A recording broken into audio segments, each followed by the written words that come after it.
നല്ല നാടൻ രീതിയിൽ ഉണ്ടാക്കുന്ന ഒറോട്ടിക്ക് ഒരു പ്രത്യേക ടേസ്റ്റാണ്. ഗ്രൈൻഡറിൽ അരി അരച്ച് വായിലയിൽ പരത്തി അത് ഓട്ടുകല്ലിൽ വെച്ച് അങ്ങോട്ടും ഇങ്ങോട്ടും മറിച്ചിട്ട് കൊടുത്തിട്ട് ഒട്ടും ഓയിലോ ഒന്നുമില്ലാണ്ട് ആ ഓട്ടുകല്ലിൽ തന്നെ വാട്ടി എടുക്കുന്നതാണ് നമ്മുടെ ഒറോട്ടി. ഇത് വായിലയും കൂടി ഉള്ളതുകൊണ്ട് പ്രത്യേകം ഒരു ടേസ്റ്റ് ഉണ്ടാവും. രണ്ട് തരത്തിലാക്കാം. തേങ്ങാപ്പാൽ മുക്കിയെടുത്താൽ നല്ല സോഫ്റ്റ്നെസ് ഉണ്ടാവും.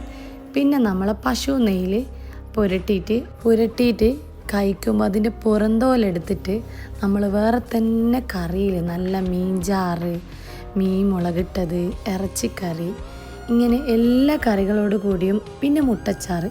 അത് നമ്മളെ കണ്ണൂരിൻ്റെ പ്രധാന ഐറ്റമാണ് നമ്മളെ മുട്ടച്ചാറും ഒറോട്ടിയും.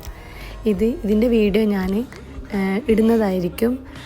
അപ്പോൾ എല്ലാവരും കാണാം. നല്ല നാടൻ രീതിയിൽ ഉണ്ടാക്കുന്ന ഒറോട്ടിക്ക് ഒരു പ്രത്യേക ടേസ്റ്റ്.